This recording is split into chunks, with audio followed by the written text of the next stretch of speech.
എൻ്റെ മക്കൾക്ക് ഞാൻ ഉണ്ടാക്കണതിലും പുറത്തുനിന്ന് മേടിച്ച് കഴിക്കണതാണ് കേട്ടോ ഭയങ്കര കാര്യം.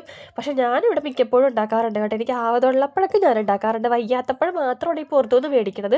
ഒന്നെങ്കിൽ പഴംപൊരി ഉണ്ടാക്കും, അല്ലെങ്കിൽ പരിപ്പുവട ഉണ്ടാക്കും, അല്ലെങ്കിൽ ഉരുളക്കിഴങ്ങ് ബോണ്ട, അല്ലെങ്കിൽ അപ്പോ അട ഉണ്ട എന്തെങ്കിലുമൊക്കെ ആയിട്ടൊക്കെ ഉണ്ടാക്കും കേട്ടോ. ഇന്നിപ്പോൾ ഇത്തിരി നുറുക്ക് ഗോതമ്പ് ഇരിപ്പുണ്ട്. ഒരു വട്ടം നമ്മൾ പായസം ഉണ്ടാക്കിയതിൻ്റെ ബാക്കിയാണ് കേട്ടോ. കുറച്ചധികം നാളായിരിക്കണത്. അപ്പം ഞാൻ എടുത്തിട്ട് ഇത്തിരി ബാക്കിയുള്ളത് കൂടെ പായസം ഉണ്ടാക്കാമെന്ന് വിചാരിച്ചു. ആലും അംഗനവാടി പോയി കൊടുത്ത സമയത്താണ് കേട്ടോ ഈ ഉപ്പുമാവും പിന്നെ അതുപോലെ തന്നെ പായസമൊക്കെ കൊണ്ടുവരുമായിരുന്നു നുറുക്ക് ഗോതമ്പിൻ്റെ. ആമിക്കുട്ടി പിന്നെ അംഗനവാടി പോയിട്ടില്ല, ഭയങ്കര മടിച്ചിയായിരുന്നു. അപ്പം അതെ പായസമൊക്കെ ആയിട്ടുണ്ട് കേട്ടോ. ഞാൻ അതിനകത്തോട്ട് ഇത്തിരി കടിക്കാൻ വേണ്ടി കിട്ടാൻ ഇത്തിരി കപ്പലണ്ടിയൊക്കെ വറുത്തിട്ടിട്ടുണ്ടേ. അപ്പോഴേക്കും നമ്മുടെ ആമിക്കുട്ടി സ്കൂളിൽ നിന്ന് വന്നു. അപ്പം ഞാൻ ഇന്നലെ ഒരു ലഞ്ച് ബോക്സിൻ്റെ കാര്യം പറഞ്ഞിട്ടുണ്ടായിരുന്നില്ല, ഇന്നലെ അല്ല മിനിഞ്ഞാന്നത്തെ വീഡിയോയ്ക്കകത്ത്. അപ്പം ഞാൻ അതിനകത്ത് ഒരാളെ സെലക്ട് ചെയ്തിട്ടുണ്ട് കേട്ടോ.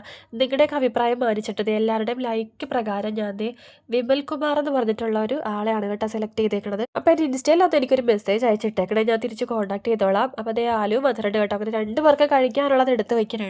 കൂട്ടത്തിൽ ഞാനും കഴിക്കാനിരിക്കാൻ വേണ്ടി പോകണം കേട്ടോ. ചൂടോടെ കഴിക്കാമെന്ന് കരുതിയാൽ പിന്നെ കുറച്ചിറങ്ങിയപ്പോഴത്തേക്കും കട്ട പോലെ ആകും. അപ്പോഴേക്കും അമ്മ വീഡിയോ കോളിൽ വിളിച്ചിട്ട് ഞങ്ങൾ സംസാരിക്കാനാണ് കാണുന്നത്. അപ്പം അത്രയുള്ള ടാറ്റ.